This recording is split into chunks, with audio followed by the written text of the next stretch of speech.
તો નમસ્કાર મિત્રો, આપ સૌનું ફરીથી સ્વાગત છે આપણી પોતાની ચેનલ સીએન સિનેમાની અંદર. જય શ્રી કૃષ્ણ.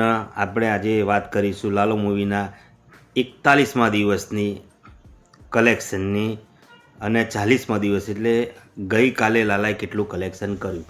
તો આપણું પ્રેડિક્શન હતું 2.50 કરોડથી 3 કરોડ સુધીનું.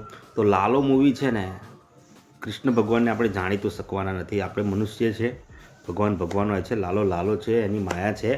તો લાલાએ છે ને 50 લાખ વધારે કર્યા. આપણે 2.5 કરોડથી 3 કરોડની ગણતરી હતી અને લાલાએ 3 કરોડનું કલેક્શન બોક્સ ઓફિસ પર કર્યું.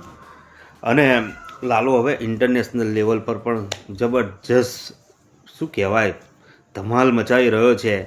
હવે આપણે પહેલાં તો અહીંયા આપણા ગુજરાતની વાત કરી લઈએ. તો ગુજરાતની અંદર આજની અંદર કેટલા શો છે ને એની જાણકારી લઈએ.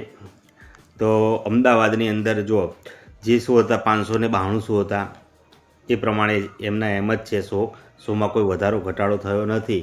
અને ઓક્યુપન્સી અત્યારે હાલ 30% ચાલી રહી છે બપોરની. મુંબઈની અંદર 229 શો છે, એમાં ઓક્યુપન્સી ચાલી રહી છે 11%ની. સુરતની અંદર 359 શો છે, એમાં 13%ની ઓક્યુપન્સી છે. 84 છે આણંદની અંદર. ભાવનગરમાં છે 45 શો. ગાંધીનગરમાં છે 79 શો અને સારી એવી ઓક્યુપન્સી છે 36%ની. ભાવનગરમાં 37%ની છે. વડોદરાની અંદર છે 213 શો અને ઓક્યુપન્સી છે 21%ની આ બપોરની. હવે આ તો ચાલુ દિવસો છે, રવિવાર શનિવાર રવિવાર નથી, ચાલુ દિવસો છે, સ્કૂલો ખુલી ગઈ છે. છતાંય લાલો છે ને એ સફળતાના માર્ગ ઉપર ચાલી રહ્યો છે. લાલાનું કલેક્શન છે ને આજ સુધીની અંદર તમે કોઈ પણ જગ્યાએ સર્ચ કરી લેજો, કોઈ પણ મૂવી બોલિવૂડની હોય કે બીજી કોઈ સિનેમાની, તો એના 40મા 41મા દિવસે આટલી કમાણી કરી જ નહીં શકી આજ સુધીમાં. પુષ્પા 2 જેણે બધા જ રેકોર્ડો તોડી નાખ્યા, પણ આપણા લાલાએ પુષ્પાને પણ પુષ્પા કરી દીધો છે. કારણ કે લાલો આજે પણ 2.5થી 3 કરોડ કમાશે. એટલે કોઈ પણ મૂવી અને કોઈ પણ જે શું કહેવાય આના વિશેષજ્ઞ હોય ને મૂવી બોક્સ ઓફિસ કલેક્શનના, એ પણ આ લાલાને સમજી નહીં શકવાના. એ પણ નહીં સમજી શક્યા કે લાલો મૂવી કલેક્શન આટલું બધું કઈ રીતે કરી રહ્યો છે.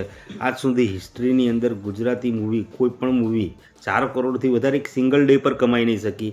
પણ લાલો તો દર શનિ રવિવાર હોય એટલે 4 કરોડની ઉપર જતો જ રહે છે આરામથી. પાછો એ પણ આરામથી જતો રહે છે. આ બધું છે ને મૂવી એના એક્ટરોથી ચાલતી હોય, ડાયરેક્ટરથી ચાલતી હોય. અને અહીંયા તો શું છે, એક્ટરો બી એક્ટિંગ સારી છે, પછી ડાયરેક્ટર પણ સારા છે.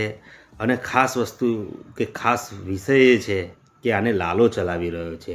એટલે મૂવી 100% સારી રીતે ચાલવાની છે. અને હવે રહી વાત આપણે ગ્લોબલ, કે આ મૂવી છે ને અત્યારે કેનેડામાં રિલીઝ થઈ ગઈ ક્યારની. કેનેડામાં, અમેરિકામાં, યુકેમાં, પણ જો ઓસ્ટ્રેલિયામાં પણ રિલીઝ થઈ. ઓસ્ટ્રેલિયા, કેનેડા, અમેરિકા એ બધાના બોક્સ ઓફિસના રિપોર્ટ હજુ સુધી આવ્યા નથી, પણ ઓફિશિયલી રિપોર્ટ છે ને યુકેના આવી ગયા છે.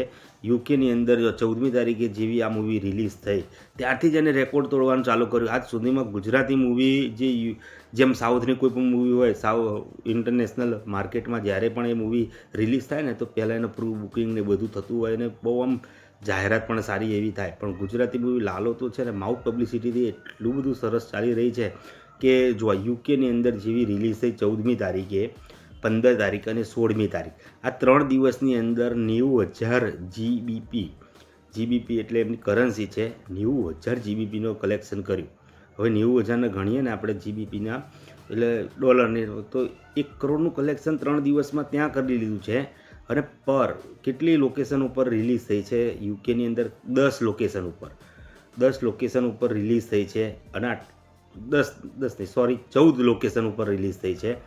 અને એવરેજ છે ને 6400 જીબીપીની છે. એટલે આગળ દરેક કન્ટ્રીના જ્યારે બીજી કન્ટ્રીના પણ આપણને રિપોર્ટ મળશે ને તો તમારી સાથે 100% શેર કરીશું. હવે લાલો છે ને ઇન્ટરનેશનલ માર્કેટમાં બધી જ જગ્યાએ આ રીતે ચાલી રહ્યો છે. હવે તો મને એમ થાય છે કે લાલો મૂવી છે ને એને આપણે હિન્દીમાં અને બીજી સાઉથની ડબ લેંગ્વેજની અંદર જો એને ડબ કરે ને તો લાલાનું કલેક્શન તો કેટલું બધું આગળ જાય એવું છે. જેમ કે કાંતારા મૂવી હતી પહેલાં કન્નડમાં આવીને, પછી એનો પ્રતિસાદ સારો એવો મળ્યો એટલે હિન્દીમાં પણ આવી અને એના પછી કાંતારા 2 પણ આવી. એટલે બોક્સ ઓફિસનું જે લેવલ હતું કાંતારા મૂવી માટે એ ઇન્ડસ્ટ્રી એટલી બધી આગળ જઈ. એનું કારણ શું છે કે એને ઓડિયન્સ બીજી ભલે કોઈ પણ ભાષામાં હોય ઓડિયન્સ તો મળે. એવું લાલા મૂવીને જો હવે આગળ જતાં ડબ કરી નાખે હિન્દીમાં અને રિલીઝ કરે તો સારો એવો પ્રતિસાદ મળે એવો છે. 100% મળે, કારણ કે કૃષ્ણ ભગવાન તો ઇન્ટરનેશનલ જ છે બધી જ રીતે. તમે બધાએ આ મૂવીને થિયેટરમાં ના જોઈ હોય તો અવશ્ય જુઓ, બાળકોને બતાવો. અને જેણે થિયેટરમાં માહોલમાં જોયું હોય તો કોમેન્ટમાં પ્લીઝ લખો કે મેં આ જગ્યાએ જોઈ, કેવો માહોલ હતો, પબ્લિકના રિએક્શન કેવા હતા. હવે ઘણી બધી જગ્યાએ તો અમે અમદાવાદમાં રહીએ છીએ ને, તો અમદાવાદમાં ઘણી બધી જગ્યાએ તો એવું હતું, સોસાયટીઓ નક્કી કર્યું કે આપણે લાલો મૂવી જોવા જવાનું છે, તો ઘરમાંથી લાલોને લઈ જાય અને આખી સોસાયટીના લોકો એક થિયેટરોની અંદર જાય છે અને ત્યાં ગરબા ગાય છે, બધું જ કરે છે. એટલે સમજો કે તમે આવો કોઈ માહોલ જોયો હોય તો અવશ્ય કોમેન્ટ કરીને લખો, લાઈક કરો, શેર કરો, સબસ્ક્રાઈબ કરો આપણી ચેનલને.